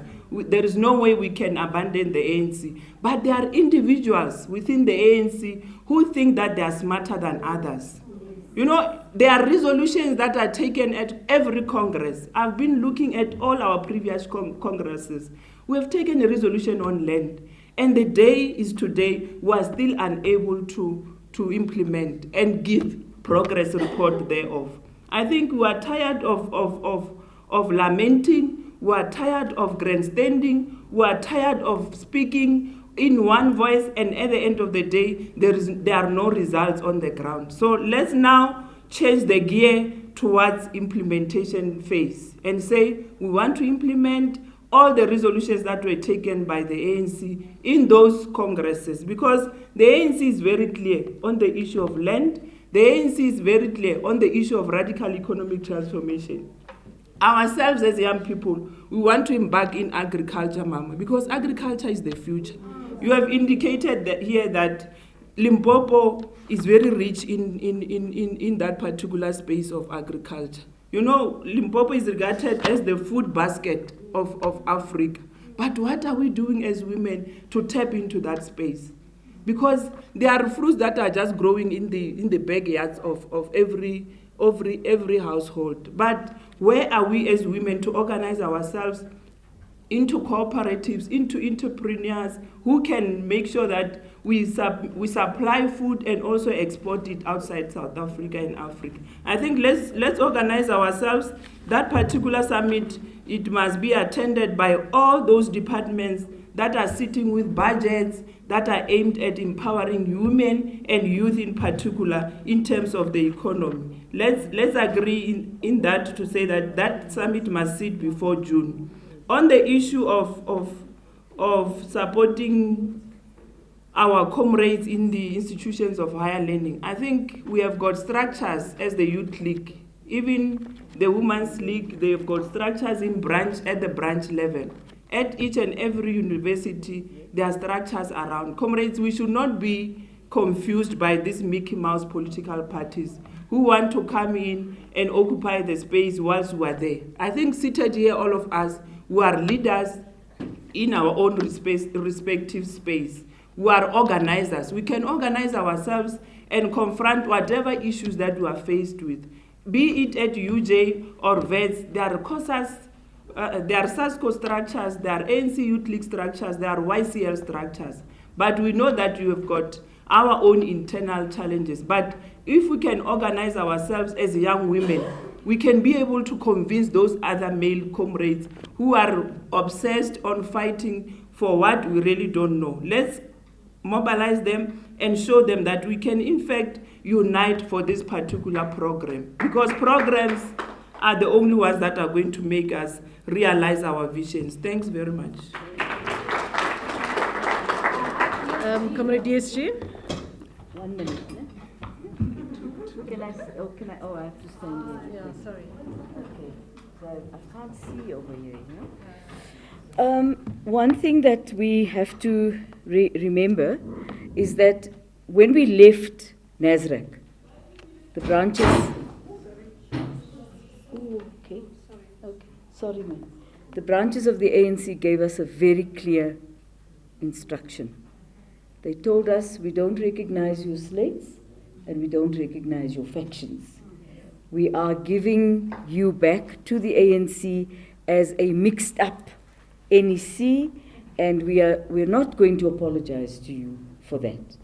Now, hopefully we ourselves will internalize that and begin to accept that we have a responsibility to unite our movement.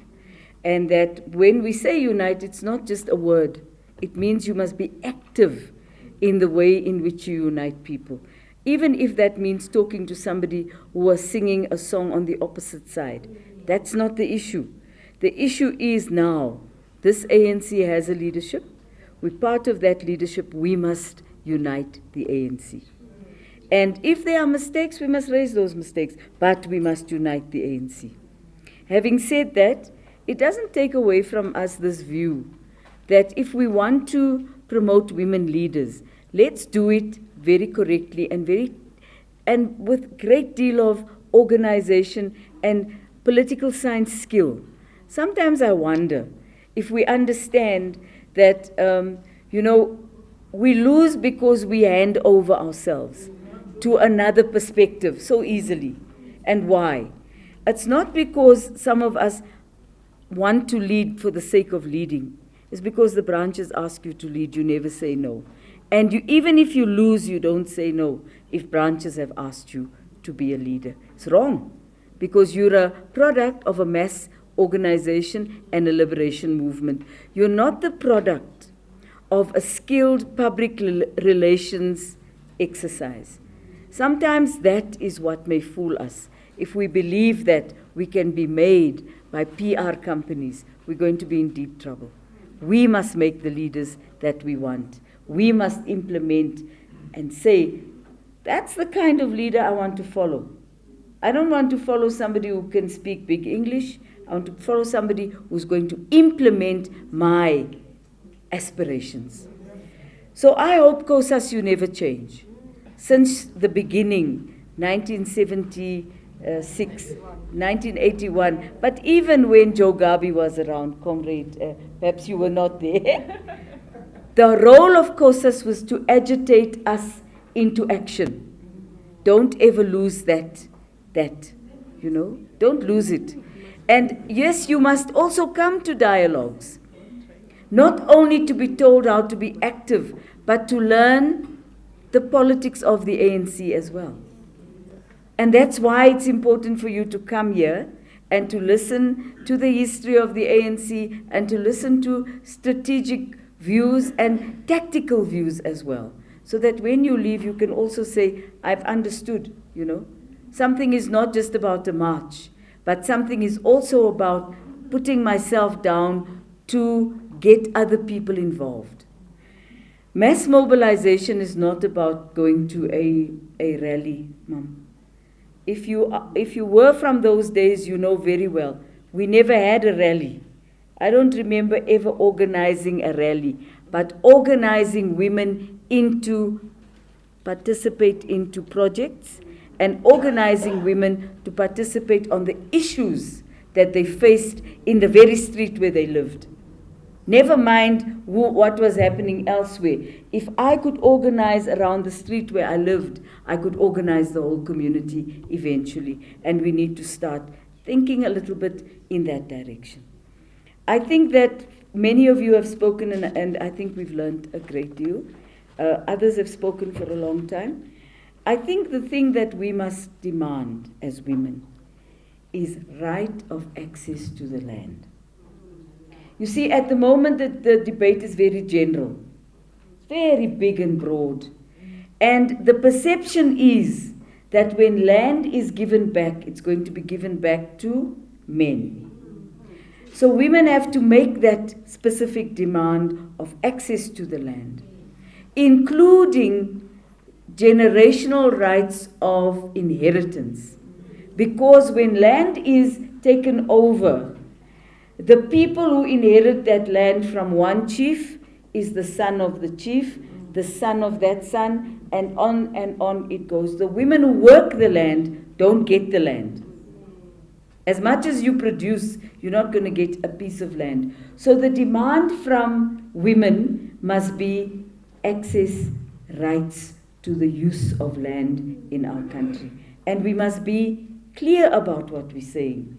It mustn't just be a raw slogan without the benefit of content. How much land do we need and for what purpose? That's what we need to demand now. So that we give content to this question of land redistribution. And we mustn't be afraid to say things, my comrades. You know, we get so shy. I get worried about shyness. I myself am not shy, and that makes me a troublemaker. Comrade Manocha, thank you for being so consistent throughout your life, ever since I've met you, and it must be about 45 years now or more. You've never ever not stood up and talked on the issue of health in any meeting where you have been. And here you are, many, many decades later, years later, you are still saying the same things. I think the issues you've raised are important for us to look at, you know, from the perspective of where you stand. Even if some people might say 12-year-olds are having sex, is it correct? Is the question you're asking. And should the state be giving that right? And is it not somebody else's right to be giving that right? I just want to leave you there and say, thank you for listening to us, but we've also heard you. And maybe we need to have, one thing is very clear, we're not having enough dialogue. So we're walking away with what we think in our own heads. And you know what? Revolutions are not made of things that are in people's own heads. It's made of what's in the minds of the people. Thanks.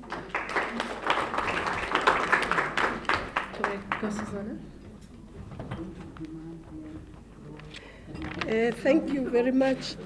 I'll also just talk on a few issues.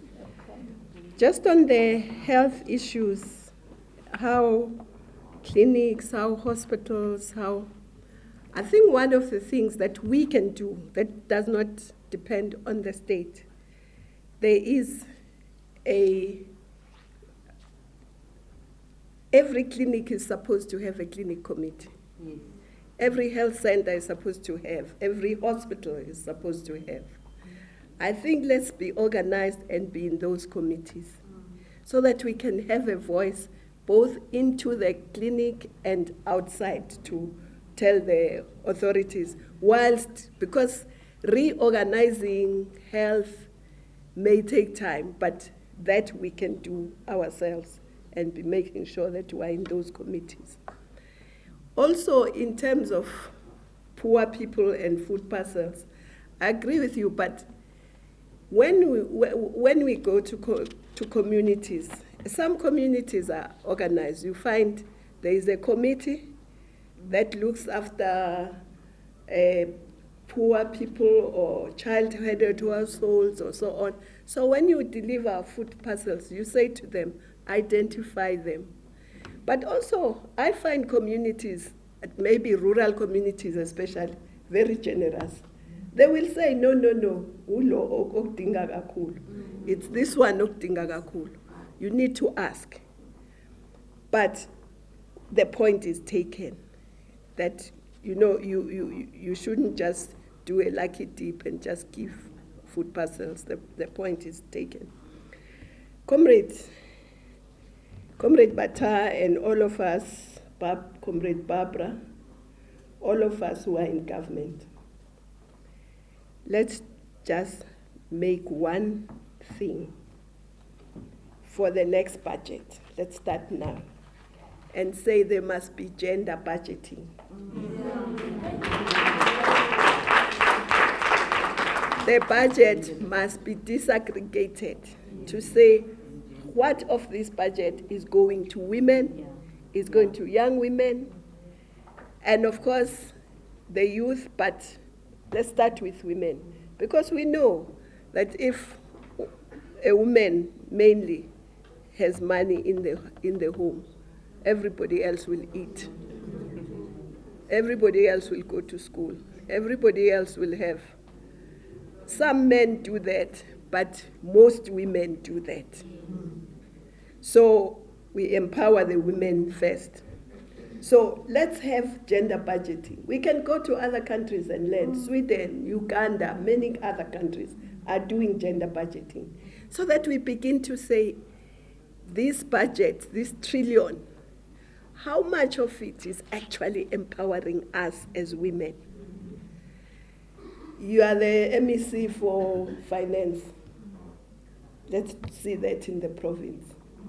Let's try and agitate, even in the national government, that we will vote for the ANC, but we want gender budget, a gender budget for the next one. One concrete issue we can organize around and say 2020 budget must be gender. And we are going to vote for the ANC, but that's one of the conditions. And that's our demand for the next election. So that's one thing I want to leave with Luthuli House here, leadership, all of us, but also in government. The second thing I want to leave with all of us is the fact that, yes, I think the comrade there, she's gone, but she's right. We must condemn what happened here. It must never happen, because it happened in the ANC name. It's not like it was people who just came here. They came in the ANC name and they beat up women very badly. And I think those comrades, if they are comrades, they must face DC. So I want to also say that comrade is right. But I also agree with DSG that all these issues are so important. We need to have dialogue, not only of policy, because the NC has policy, but of implementation, and challenge us in government to implement. So all of us should be challenged at all levels, from municipality up to national, not just the national. And I hope, comrades, you'll follow up on the Umama and Zone 4, Ward 15 issues. I won't get into that. It's Ward 15, Zone 4.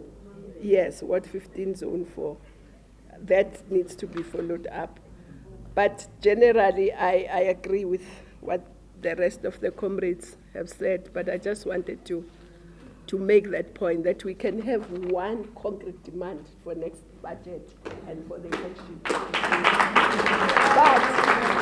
young people, before I challenge young people, we were told that 50% of the under 40s are not registered as voters. That's a scandal.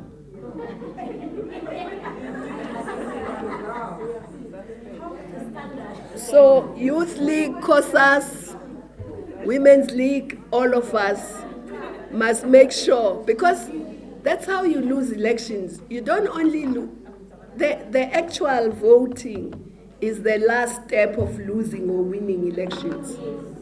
The first step is registration, voter education. Because sometimes we agitate people and then they want to vote and then they are not registered, they can't vote. But young people, really young people, you cannot change the situation. DSGs, no, you must listen. We cannot change the lot of young people if young people don't even take their responsibility as citizens. A good citizen registers and votes. Thank you.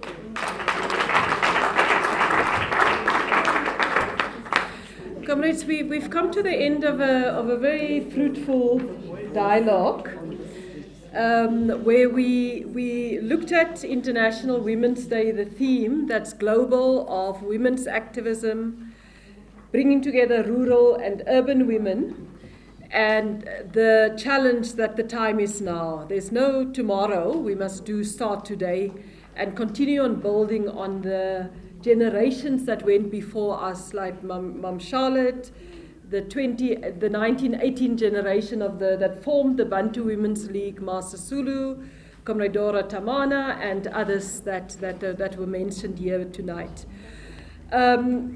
There was a very specific call to young women that we need to dialogue with them, that we need to bring them together, so that we look at the specific issues that young women face, and we need to look at how do we follow up on that, working together with you, so that we don't organize it for you, but we do it together. We've mentioned the issues around health, the national health insurance, the land restitution, the point that there's a talk about land redistribution, but we should also say that it can't be without us again. Like in 1913 and 1926 and before, women must be part of claiming back the land.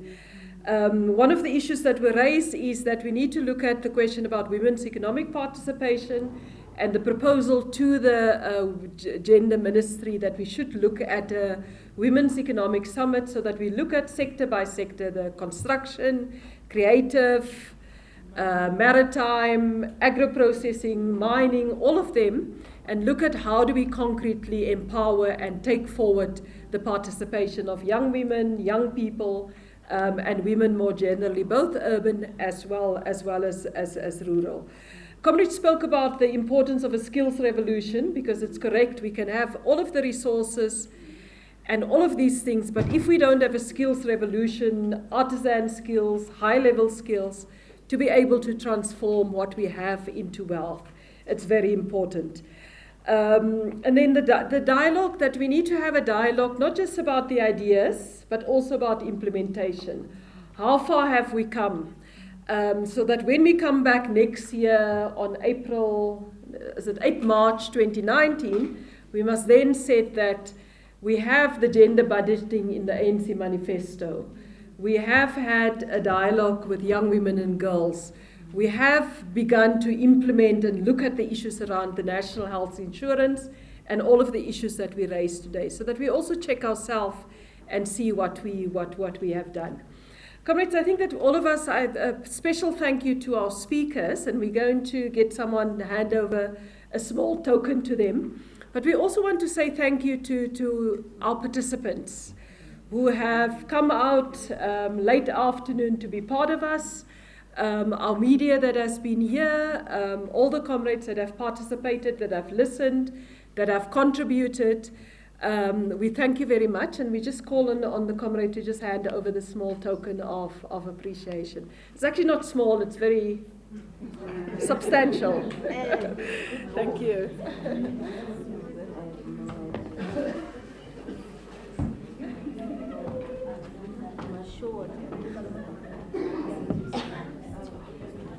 Okay, Comrade Bat, be there. Thank you. Thank you very much. Okay, Comrade Nkosazana. Thank you very much. Thank you.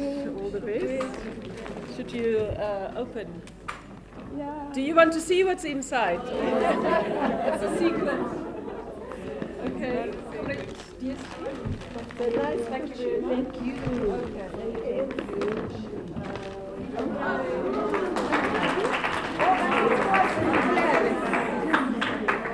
was supposed to declare. So, this is Comrade Barbara. Thank you very much.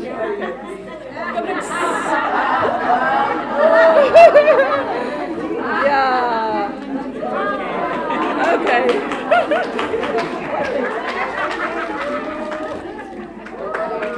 Okay, comrades, thank you very much.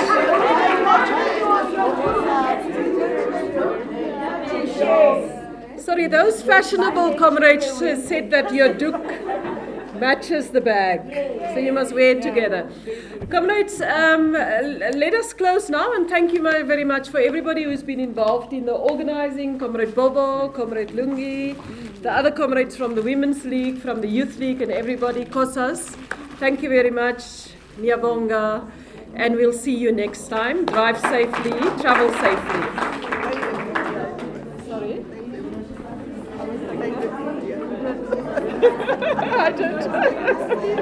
I didn't. Thank you to the media.